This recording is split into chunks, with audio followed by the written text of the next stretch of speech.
Welcome, everyone. Season 3 of Runners Roundtable, where in this season, it's all about the how-tos of running. And today I am joined by Sharon Boon to talk about the importance of movement in general for runners. And I'm excited to have this conversation with Sharon because you do wear a lot of different hats. You have a lot of knowledge about movement. And I want to know a little bit more about yourself, your running story, how you got to where you are, and also this name that I saw in your email, the Body Whisperer, how you came to accept, embody, and I guess label yourself as such. Oh, thank you. I appreciate you inviting me to be here, Stephanie. My story of the Body Whisperer and running the running starts and it kind of merges into the Body Whisperer. So I started running actually in middle school and high school with cross country and track. And an exciting note, I finally get to coach middle school cross country this year. So I feel like I'm completing the circle. I know, right? It's very exciting. So from there, I went through college. I did not run. I ran on my own in college.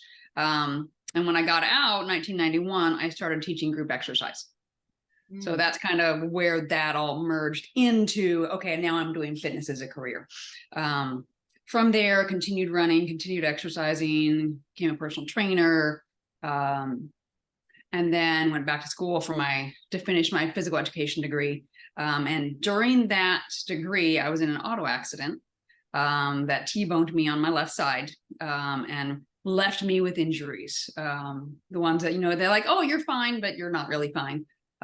So I actually ended up with a bone bruise in my right knee, so the inside knee. So we'll come back to that. That's important for the story. In 99, I had a slip and fall and jammed my femur into my hip socket. Yeah, it was not pleasant. It totally distorted my pelvis. The ligaments aren't there to really hold that SI joint in place. And going through the traditional medical system, I think it got to the point I was at my lowest and they're like, I'm sorry, we can't do anything for you. You're going to have to live in pain. 10 years later, I got myself out of pain. Wow. And that's really where body whispering started. It's like, well, I don't accept this. And what am I going to do? So I continued to expand my knowledge and get as much information as I could so I can look at the body from different points of view. So if you come at me or come to me with more of a traditional fitness, I can do it from personal training. I can do it from a Pilates point of view. I can do it from a yoga point of view. And I can mix them all together, mix it up and throw them out and see what happens, which I think is really beneficial for my clients so that they can get what they want. I think it's really important to have it from their point of view. And then in 2006, I moved to Austin, Texas, and went to massage school. So I added in the next layer. Because, why stop with, a master's degree? Exactly. So that continued it. And having all this knowledge I had from my injuries, it just, made me I'm more of a medical massage person. You have issues, they come to me. And that's the kind of clientele I still get and I thoroughly enjoy. But it's not just you come for body work. You're also coming for, okay, here's some things to do at home. Because the big component of this is you need to work on yourself. I can work on you, but it's the time in between our sessions where they get the benefit, whether it's physical movements, whether it's massage, whether it's I'm working with you on your run form. So we have all those components that go in, and that's really where body whispering came about. It was like somebody says, oh, I have this going on, and I just process for a few minutes and look at them, watch them move, and like, hey, let's try this and see what happens. And they're like, how did you do that? This is from years of experience. And then after massage school, I got back into triathlon. So I have actually done a half Ironman with this hip that they said would be in pain for the rest of my life. And my last race for running was a half marathon. I did the Glacier Half Marathon in 2019, right before COVID started. And 6 weeks beforehand, that knee that had been hit and impacted in the auto accident, it did a lateral tibial shift. Oof. Yeah. So the left leg was the one that I fell on. So the right leg's been dominant for 25 years now. So it finally said, I've had enough. So I actually had a knee replacement in December. And I'm going for a knee replacement in October for the other one because it has a totally different structural issue. Right. So yeah, that's where I am. That's where my running is. I'm told after I get the second knee and rehab it and get through that, then I'll be able to run again. Yeah. And it's, it's so amazing because I'm listening to you talk, and listen, I have 2 master's degrees myself, and just the different certifications that I have, and I love learning and just the different components of working with people, right? Right. So when I hear you talking about the body whisperer, I'm thinking of how you've spent so much of your life trying to understand the layers of the bodily experience. It's Right. not just, oh, let's fix you and make you better, but it's also okay, so let's understand your body in space. Let's understand Right. how your body moves. And then let's figure out what you need to do outside of our time together so that you can continue to move in the way that you want to move. Yes. It's really fascinating. When did the run coaching piece come in? I got my USA Triathlon run coach cert maybe 2010, 2012. And then the RRCA certification, one of my athletes wanted to go take it and she was afraid to do it on her own. So I took that 2 or 3 years ago. And again, just adding more layers of knowledge. It was funny. I was sitting up at the front and everybody's the Randy was like, okay, go ahead and write down what you learned. And I'm not writing anything because this is all reviewed for me. And it's funny. It's like, why aren't you writing anything? So I go, well, I am an exercise physiologist. And he kept saying, not everybody's an exercise physiologist. So I am an exercise physiologist. This is good review for me. And again, brings running back to the forefront in my brain. So I'm going to look at everything now from more of a running point of view again. Right. I had someone ask me about the RRCA and just the different type of run coaching. I've done 2 at this point. But I have spoken to people who have done multiple ones. And it's so interesting to hear people's feedback of like, okay, this I learned this little bit from this training, but I still had to go somewhere else to learn more. Like our process of learning is never done. Yes. And there's, again, like always these layers, but I also love I think what I appreciate from all your experience, and this is something I've spoken to other people about, is how oftentimes we get professionals, and this is, I'm not trying to speak poorly of anyone, but how oftentimes we get professionals who practice outside of their scope and outside of what they know. And particularly with runners, I find that you'll have a lot of practitioners who don't necessarily understand the mental approach or the mental state of a runner. And they will either prescribe things that aren't necessarily helpful, or either, it's like you go 6 weeks without running and then all of a sudden you're supposed to be healed and you can go back to running completely. And it's like, no, wait, you actually can't, or maybe Yeah, you don't exactly. need to take the break. So I just appreciate that you've done so much work to really understand the wholeness of the people that you work with.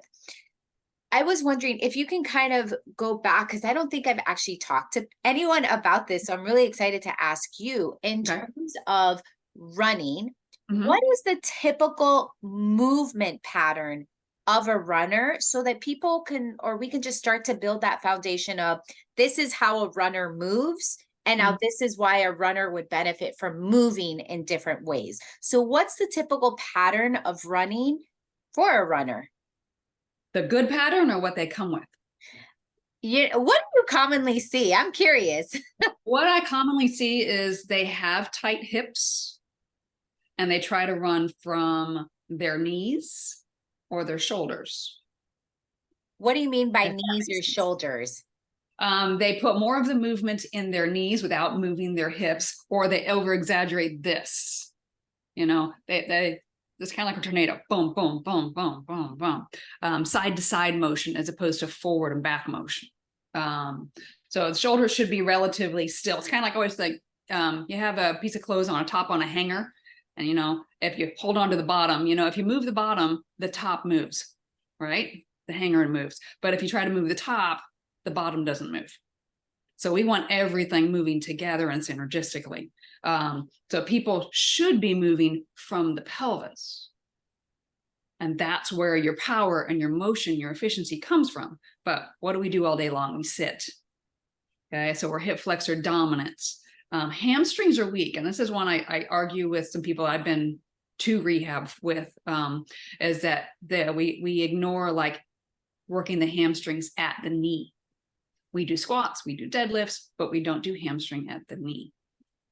And that creates an imbalance and helps facilitate that hip flexor dominance, which is a really interesting concept. Yeah. Yeah. How would people work their hamstring at the knee?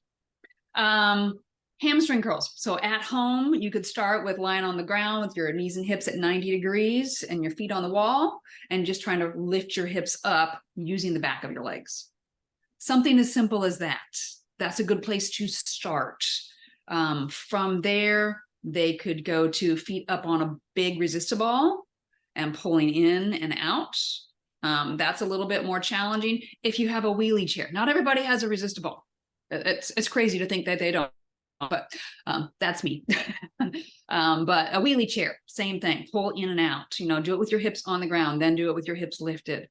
Then you can get into the standing curls. You don't have to go to the gym to work your hamstrings. You can do it effectively at home. So those are some easy ways to do it. Right. So going back to what you said, right? Runners have very much so this forward movement pattern. And in life, pretty much we are forward movement. Like it's even when you're thinking about when you're walking around the grocery store, or I think to what you said as well, there's a lot of sitting that happens. So even that, I think of that as like, okay, we're going up and down, like up, down, back, forth. And it's the human body I find so amazing, because we put a lot of time and effort into running. And it is really hard to find the desire or the energy to put ourselves into other movement patterns. So what are other movement patterns that we should be open to adding to our overall wellness? Because I feel like runners reach a point in their runner lives where they realize, oh, I want to do this forever, or I want to do this for a lot longer. Like I'm someone who I initially got in because I wanted to be a good role model for my children. And what kept me motivated in those early years was racing. I loved to race. I did a lot of racing. I was younger, so my body recovered quicker. I didn't need to do much to warm up before a run, cool down after a run. I got away with a lot.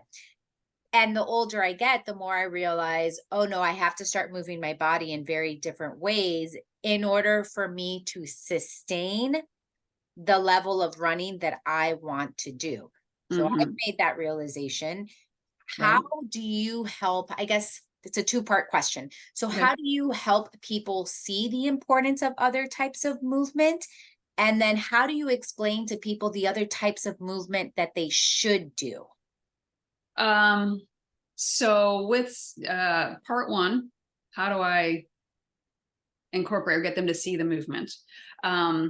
So I will have them do like laterals, side steps, slides, whatever you want to call them. And they suddenly see the benefit and they're like, oh, where have you been all my life?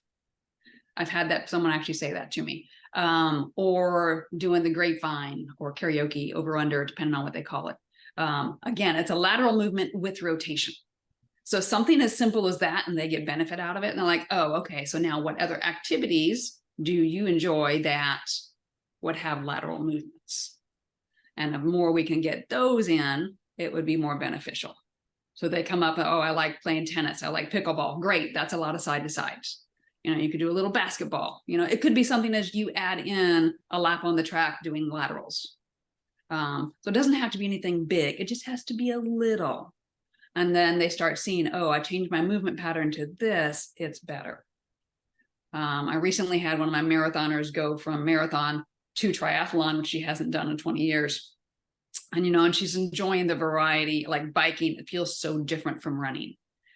And now she's enjoying running more because she's not beating up her body with that pounding, pounding, pounding.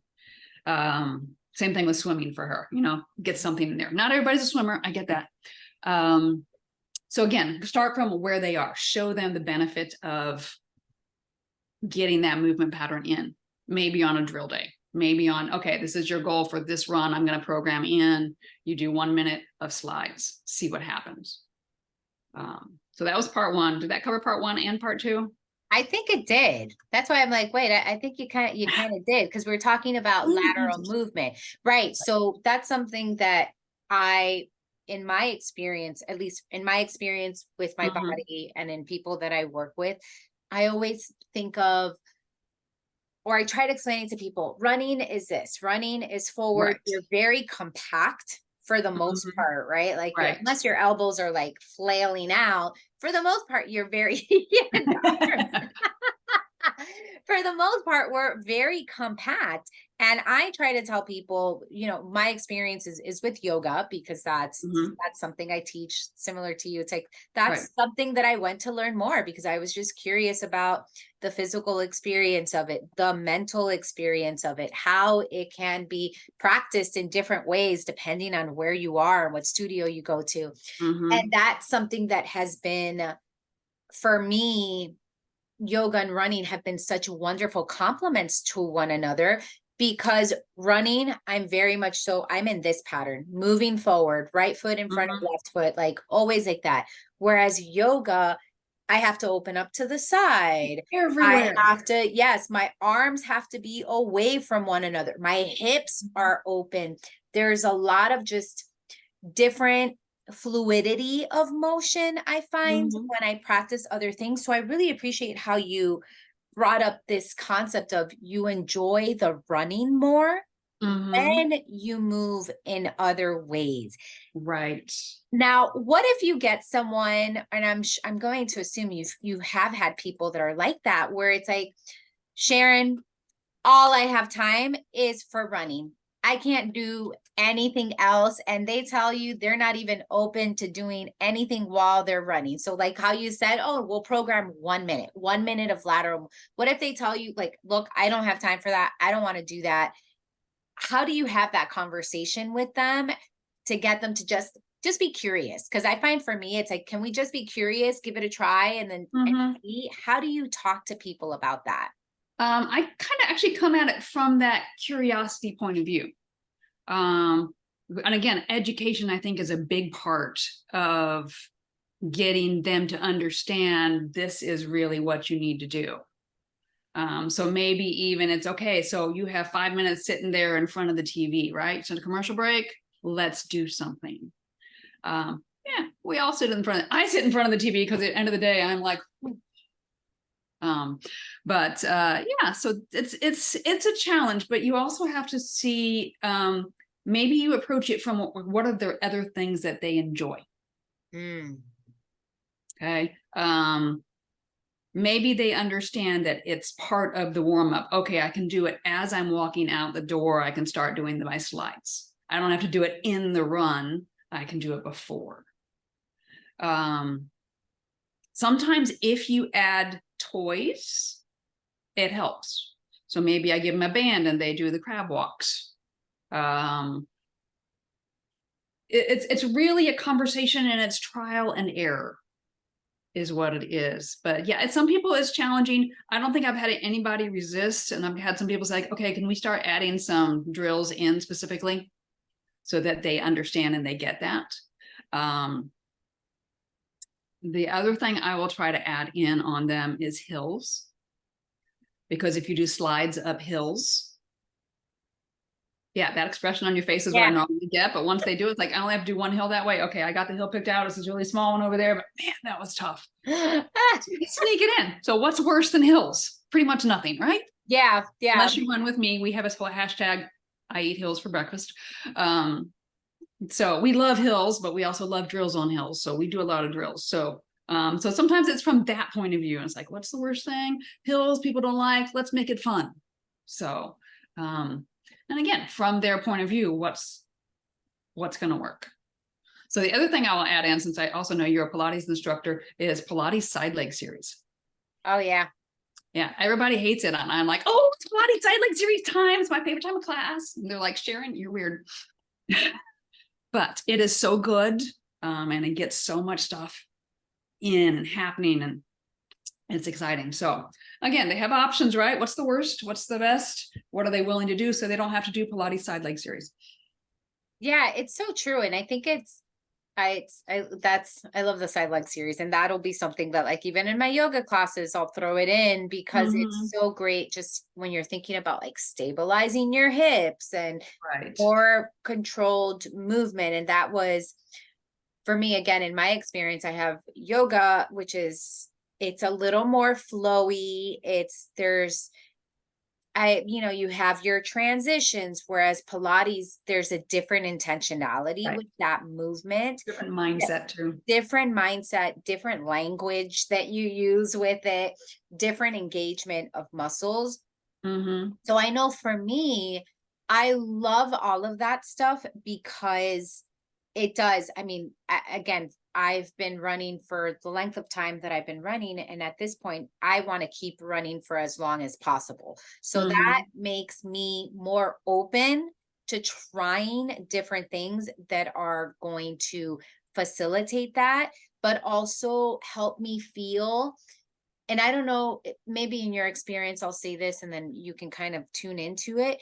I feel like the older I've gotten, the harder it feels to be stable on my runs, if that makes sense. So I feel like a lot of the work that I do, whether it be through strength training, whether it be through yoga or through something like Pilates, my intention going into that is to figure out how to stabilize my body, whether I'm, on one foot, or there is that side leg series, or just using a band to engage more. Is that Right. something that's unique to me, or is No. that something you see?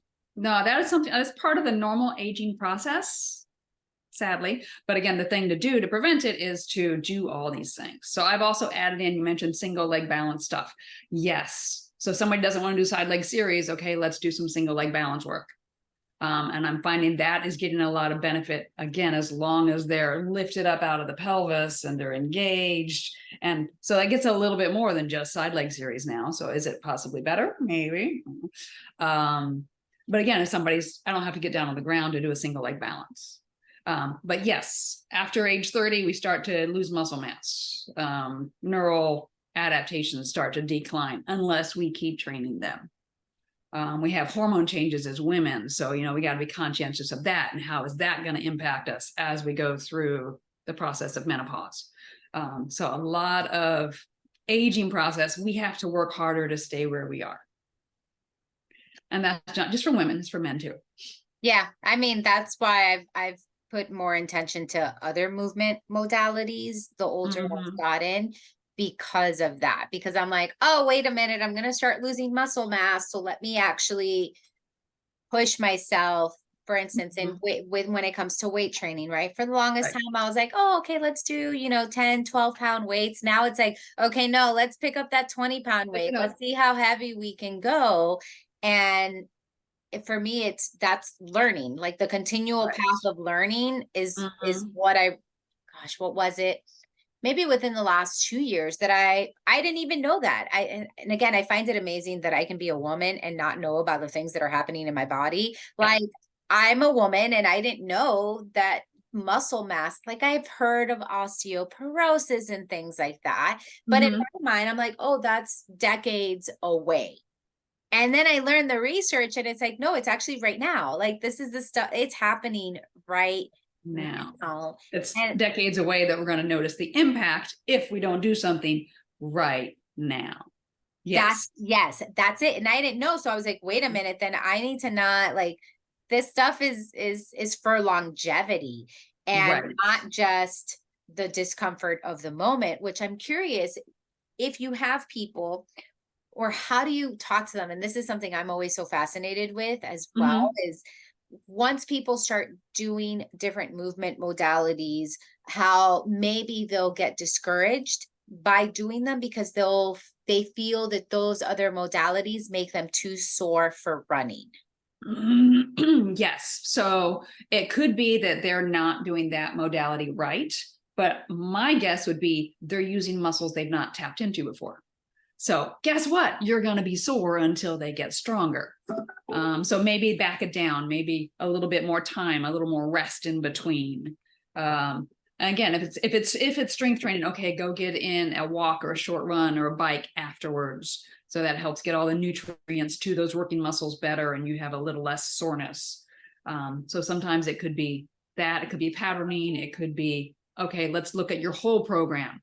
Maybe they're doing too much at too high of an intensity too. They're not getting those recovery days.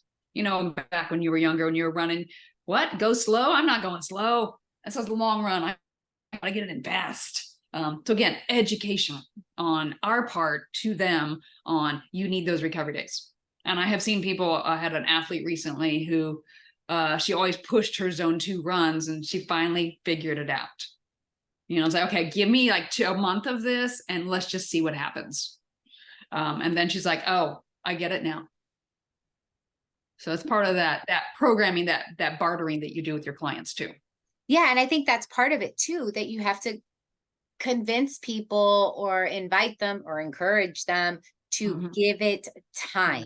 And I find that runners in particular are not always great at giving things time and like giving the space to figure it out, because sometimes it's not immediate. And I mean, what's immediate? And it's happened to me before too. Like people I want you to know, where I start a new strength training program and I am really sore and it frustrates me on my run. But to your point of the consistency with doing it reduces the soreness, or I don't know, like I think it's what you said, the body gets used to the movement pattern. So then it does become easier to load or like lift heavier in that movement pattern because my body now knows what to expect. Right. In an ideal world, what would be the things that you would recommend people at least try out to add into their overall wellness routine? And I know it's person dependent.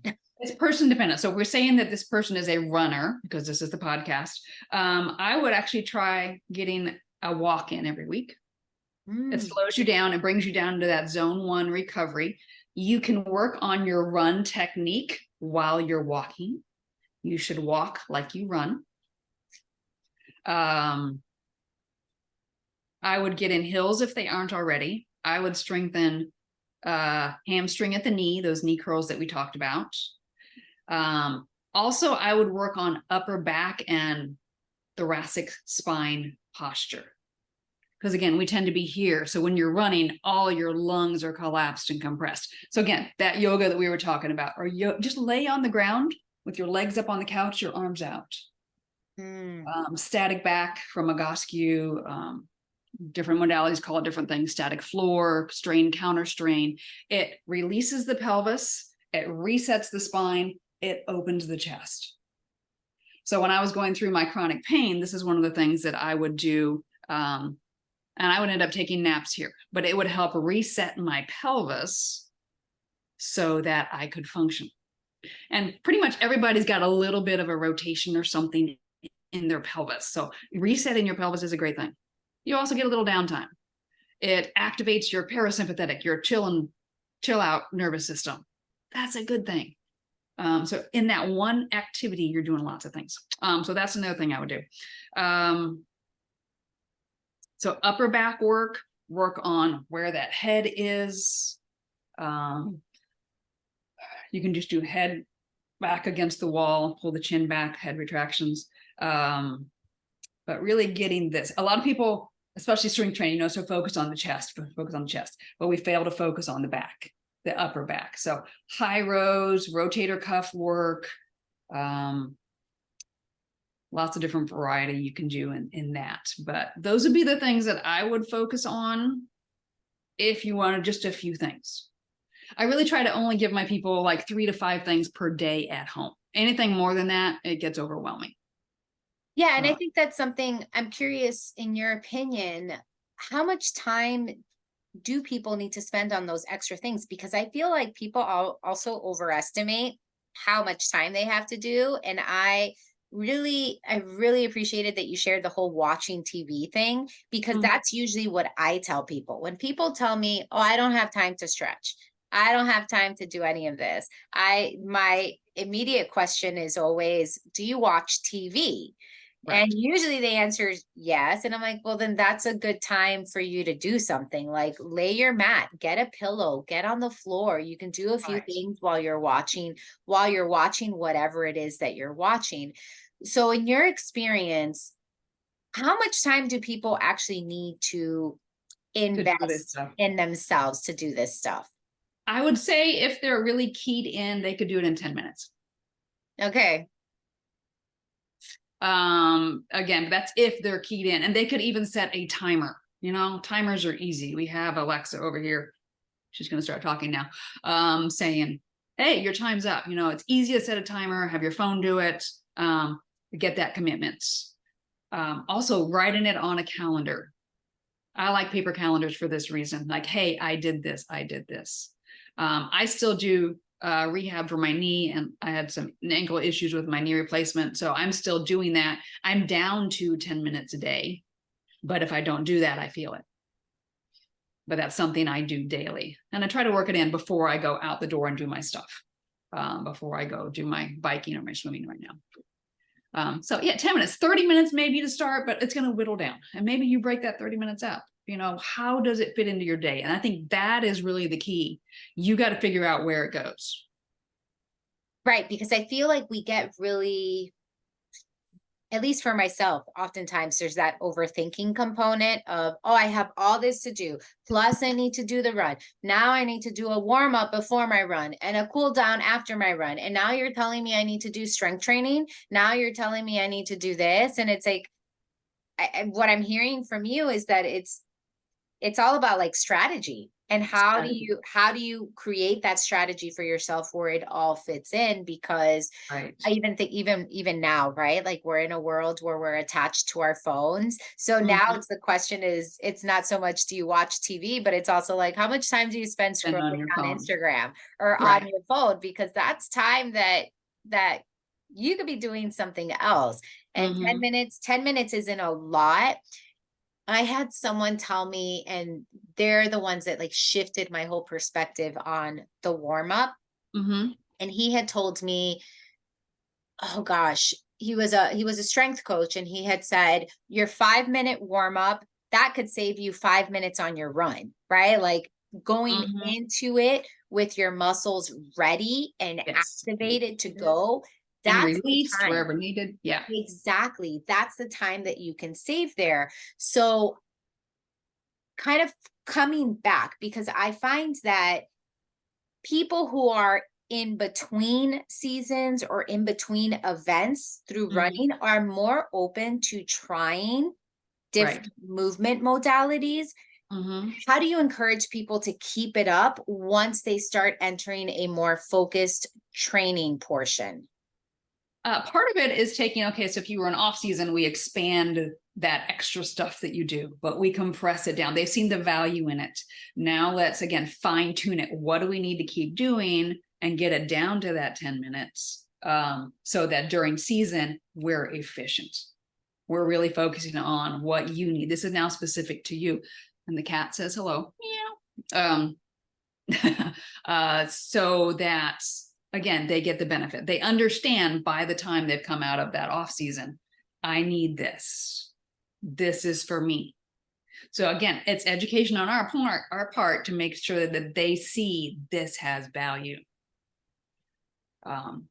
Okay, so here's something I want to, like, my face when you said that, I was like, it lit up. Yes, it lit up, because I'm like, it's so true. Because I find, and again, I'm making generalizations here, but y'all, if you hear this, you know it's true for some of you. I know it was true for myself, where I didn't give myself an off season, right? Like I went from one event to another event to another event to another event to another event. Right. When you have an athlete like that, how do you, because it's so true. And again, like my face lit up Mhm. when you said it, because I'm like, wait a minute, that is whenever there's a lull in my running, that is when I try new things like that. I remember, and I'll give two examples here. Two examples. So the first time I ever tried yoga was because I had a running injury. So Mm. I couldn't run, and that's why I tried yoga. The first time I went to a spinning class was because I was in between marathon cycles. And I did both of those things. I love them. I had a great time because it was such a different movement modality. And Mhm. I really do believe that the key is fun teachers. Like if you Right. have a Yes. fun teacher that makes it really engaging, that just captures your mind in a different Mhm. way. So hearing you say that, it just brought that up of like, oh, wait, those times when I have tried Mhm. different classes have been this. I believe it was the same with Pilates as well. It has been in this in between period. So, what do we do about those athletes that don't take any kind of off season? Don't, Yeah. So here in Texas, we don't really have bad winters. So we have all the road races in the winter, and then you get into triathlon season in the summer. So there's really no off season. So you use the time after your events because you're on mm, recovery for a week or two, right? yeah, Again, let's go try something new. It could be, okay, you've got your calendar set of events. Now let's go prioritize your events because not all of them are A races. So C race, we're going to say, hey, that's still an off season or down season. So we're not worried here, but we're working on this during that race. So give them a different goal during that race. Also the unusual off seasons. So here in Texas, I used to take July and August off. That was my off season because it's so bleeping hot. And I would work on other things. And everybody thought I was strange until we had a really hot summer. And they're like, oh, now we see why you used to do that.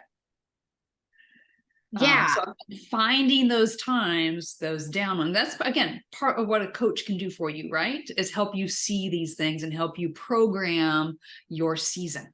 So people are doing like one event a month, like that could be a little too much. You don't get any training in. You need to get that in. So 2 or 3 real big A races is what I recommend if you're a runner and a triathlete. So, but it depends on the event. If it's a half iron, different story. If it's yeah. a marathon, different story. Yeah, I mean, because the demands on the body are different, but Right. I just really that again, my face lit up because it's such a beautiful invitation of, hey, take this off season. And the reason part of why my face lit up is because it's again one of the things that I talk about a lot is how there's multiple ways to be a runner, Right. and that we can engage in this sport in ways that are beyond the physical act of running. So Yes. hearing you say that, it's like, oh, here is something when the running side of things is a little bit slower, quote unquote, Mhm. slower or less. That is a perfect opportunity to incorporate something else that is going to help you be a stronger runner, whether Right. it's physically stronger or mentally stronger in the long run. And I even just appreciate so much how you say, okay, that's a time period where you can figure out like, what do I actually need right now? So then when you go into your training, you're not necessarily taking, the 1 hour long strength class, but you've taken enough of those hour-long strength class to figure out, oh, here are the 5 moves that I really need that feel good for me. Let me focus on that once I'm training with a little more intention. And same thing with like yoga class, like you've mentioned. People think, oh, I need to go to an hour 15 class. Like, no, you can do it in about 10 minutes. So one of the things that got me out of my chronic pain was I was doing my yoga teacher trainer, and at that time, so my lineage is Vini yoga, which is very therapeutic. So we came up with maybe a 15-minute routine that I did every day for 6 months. Now imagine the power, mental power of that, plus the physical changes that happen, because they're going to see a little bit of change in the beginning, but it's the progression and the overload every time. And every time I went into that session, I was a different person. So even though it was the same moves every time, it felt different because I was physically in a different place, mentally in a different place. So not just with yoga, but with any other exercise that movements that they're doing to benefit them, to get them out of whatever their chronic issues are, which is another story. We haven't even talked about that today. So yeah, it's, it's the consistency. It's like, what do I need to do? What if I super hyper focus in? What's really the benefit for me here? Not this big body pump class. So Yeah. And that is so important, because I find that where people do get stuck is that time component, is that, oh no, I don't have time for an hour-long class, or right. I don't have time, to drive to the gym, to go do this, to go do that. Where again, it's like the invitation that you're giving is, you don't need to do that. You can You do don't stuff need to. at home. There's stuff you can figure out at home. And It's YouTube videos. there's YouTube videos. I mean, you can Google or on YouTube 20-minute yoga for runners, and something will Right. pop up.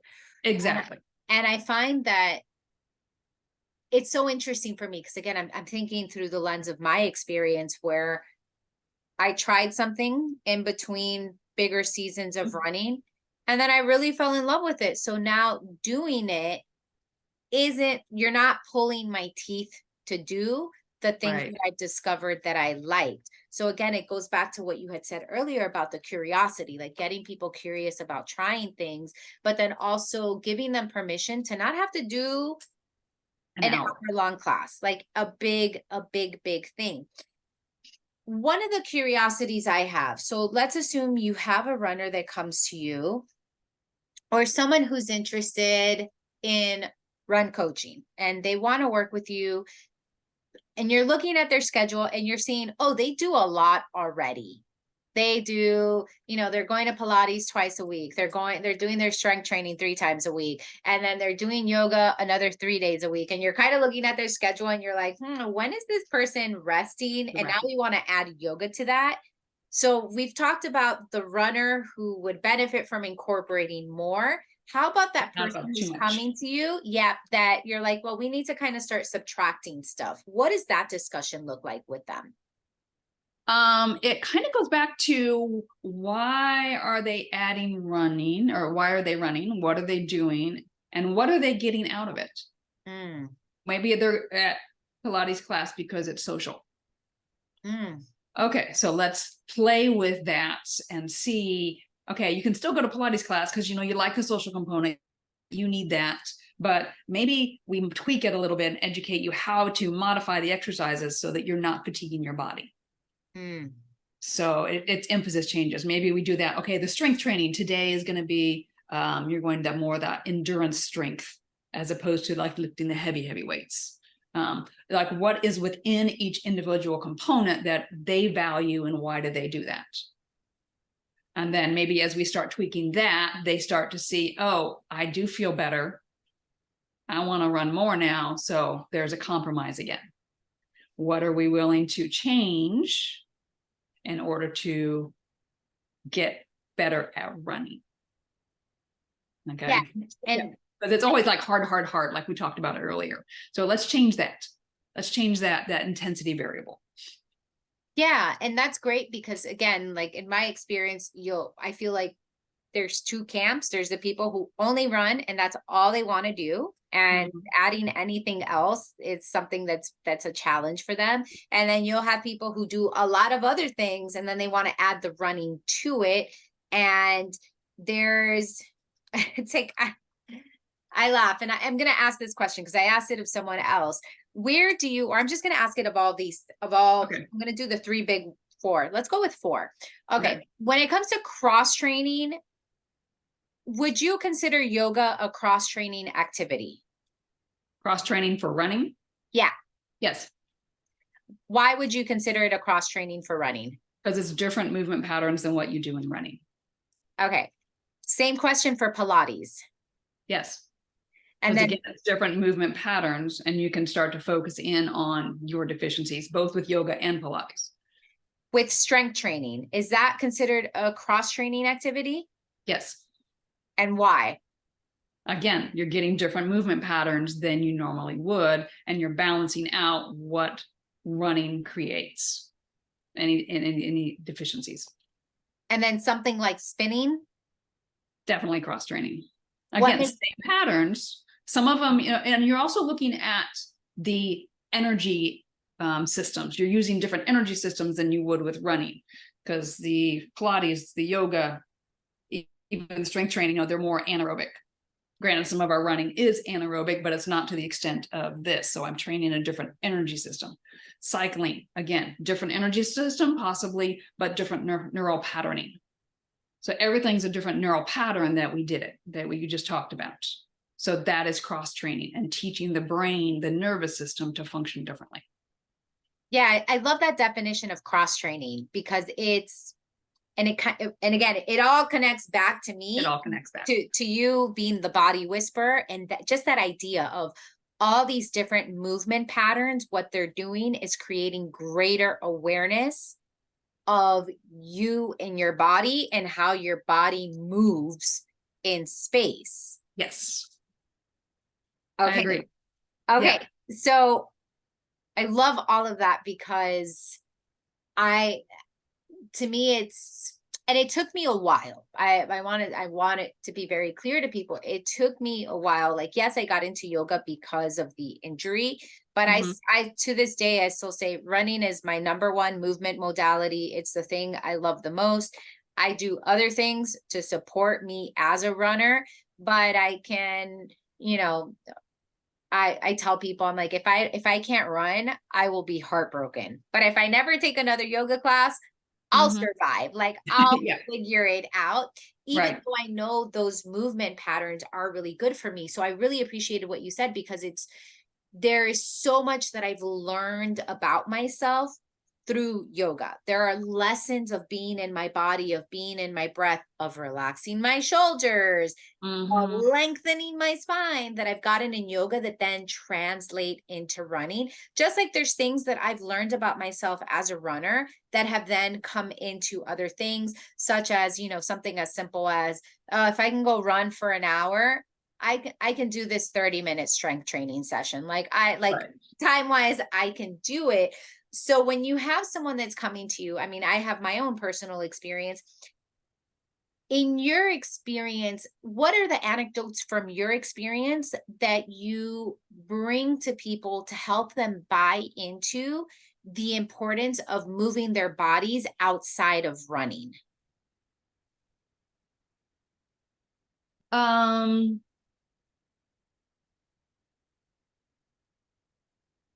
A lot of people that I coach are mostly triathletes, so they already multi-sports, but even adding the other stuff in, I think it actually starts more with like the drills with running, and they get the different movement patterns.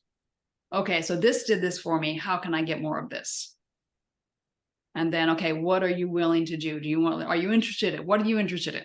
You want to do strength training? You want to do Pilates? You want to do your own stretching? What do you want to do in order to continue this and improve what you love running? So again, it comes back to, what are you willing to do to enhance what you love?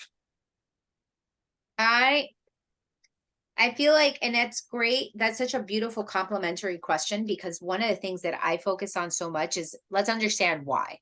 Right. Why are you doing what you're doing? But you take it deeper. That's like a deeper question of like, what are you willing to do for what you love?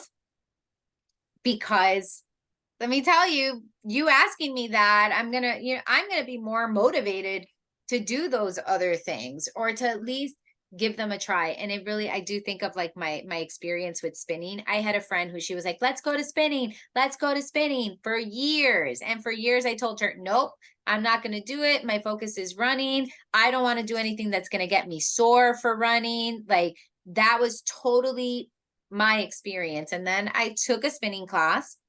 I was sore, but I went back and spinning stopped. I stopped being sore from spinning, and I was able to run.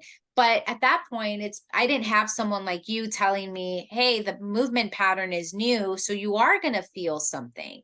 Right. And that's like, hopefully everyone gets that. Like, that's a big takeaway here of like, new movement patterns are going to create just different connections in the body. You can also think about, somebody's coming and they're not improving. They need to change something. Because, what you're doing right now is not getting you where you want to go. So I have a lot of massage clients. They say, come in and fix me, but they don't want to do things at home. Same thing with your runner. I want to get better at running, but I'm not willing to do anything. Okay, then why are we having this conversation? Okay. So again, let's go back to, what are you willing to do? Some people are like, I don't like yoga. I'm not doing yoga. I'm like, great, don't do yoga. Let's find out what you like. And that, I think, is really the key. A lot of doctors will say, oh, you have high blood pressure, you should go do yoga. It's not internal. They don't want to do yoga, so they're not going to do it. They're going to resent going. Same thing with running. Okay, how can I make your running better? What are you willing to do to make what you love better? So yeah. Yeah. I mean, hey, thinking of myself, I want to be a stronger runner, and part of being a stronger runner means that I do have to run those hill sprints, right? Like that I do have to eat that hill for breakfast, even if I don't want to. Yes, I you have do. to. And I will curse when I'm doing it, but when I finish, I feel so yummy. Yeah, I feel stronger. Yeah. So if we could wrap up this conversation with okay, just like a call to action for people, just so that we're crystal clear and people get it, what would your call to action be to runners right now? To runners, I would say be curious and try something different. See what happens. See how your running changes. And then ask questions. And if people don't like you asking questions, keep finding other people to ask questions of. The more you know as a runner, the better you're going to be. Yeah. And I want to piggyback off of that because, and I think, again, that this is part of what we've been talking about, is that the more you move your body in different ways, the more you learn about your body, and the more you learn what works for you, the more you learn what is fun for you. And also and this is a concept that I've been loving so much of where I'm at with running. It's, how can I do the least to get the most? Yes. Yes. It's that 10 minutes. Break it down into 10 minutes that we were just talking about. Yes. Yeah. So I think it's also just listening to you. It's that, okay, in the beginning, maybe you have to invest more time in what you're doing. But once you've figured it out, once you've committed to it for a certain period of time. Yes, that's the key right there. A certain period of time. It's going to take a while to figure it out. So again, that off season, maybe you learn one thing, or that down season, you learn one thing. Great. We take that into the next build phase. And it doesn't have to be everything at once. You'll hear it when you're ready for it. Yeah. Yeah. I love that. Okay. So I have two more questions for you. So first question is, in your opinion, what can we do to make running more accessible and inclusive? That is a good question. More accessible. Part of that would be a safe place to run. So tracks are typically good. Are there parks around? Get a running buddy. And then, running doesn't take anything more than a pair of shoes and a desire to go out and run. So anybody can go do this. But again, maybe it's that accountability, and I need someone there to hold my hand. So, creating communities where you really advocate everybody, all levels of running, but all levels of people, regardless of anything else, that's going to be our key. And I started a track program here when I got to Taylor. I charge for it because that's what I do for a living. But it's really encouraging everybody to come and be who you are. Start from where you are. If you want to walk, that's great. If you're a Boston BQer, that's fine. I'll accept you into the program, and everybody's welcome. So if they see that diversity in skill levels, hopefully they'll see the diversity in, oh, everybody can join in here. It's not just about, those people that can afford it. Oh, you can't afford it? Talk to me. That answer your question? It does. And I love asking this question because it really does reflect each person's experience, but it's Mhm. also just so important for us to ask those questions of, okay, what can I do in my community? What can I Right. do? What awareness am I bringing to my community? And also just, again, there's so many ways to be a runner, and Mhm. you come as you are, and Yes. enough. Doesn't matter. I know for me, I hear so often of I'm too slow, I can't do it, or I'm not fast enough. And it's like, just Just come. come along, do There's you? someone who's waiting to meet you, and someone who wants to do that walk with you. Okay, final question is, Okay. where can we find out more about you, and what do you have coming up that we can celebrate you in? My website is ambermoonstudio.com. Events coming up. I'm actually doing my first aqua bike since the knee replacement next Saturday. So this will be July 7th. Sorry, Sunday. So after this podcast comes out. So I've got that event coming up. I've got the Texas Mama Jamma fundraiser. It's a bike event. Here, it's actually here in Taylor, so it's hyper local to Texas, but it's a really big deal. It's about the big pink bus and getting mammograms to communities. Speaking about inclusivity, getting to communities that may not be able to afford it. I know, right? It's cool. So That's that's so a cool. fundraiser I have going on. And then I have another sprint aqua bike 2 weeks, no, a month and 2 weeks before I have knee replacement number 2, October 30th. So that's what I've got going on. And then coaching middle school for 10 weeks. That'll be fun. That's going to be really exciting because it's that the opportunity to inspire a new generation and to bring, Right. again, like everything that you know about the importance of moving the body in different ways. Like it Mm-hmm. really does start with seeing other people do it, right? Like Right. seeing people embrace it. Then you're like, okay, it's a little bit easier to buy in. But if all you're seeing is people running, then you're like, oh wait, that's all it is. I Yeah. can't, right? So Right. I love that. Well, Sharon, I want to thank you so much for this great conversation. This I has been know fun. Thank if you. anybody watches this, they're going to see my face light up several times because you said stuff and I was like, yes, like, okay, yes. It's just, you can never, I feel like the gift you gave me today is that reminder of we're always new, and it's always exciting to discover something new about Yes. yourself, or to reflect back on however long your journey has been, to like pick up a different piece of it and understand it in a different way. And that was just something, Mm-hmm. the words that you said, I'm like, oh yeah, that is when I did that, and look at me now, like here I Right. am. So I want to thank you for that. Do you have any final words for us? Just go be curious. Go have fun. Try different things and keep running. Keep running, y'all. All right, Keep running. see you next time. Bye Right. everyone. Bye.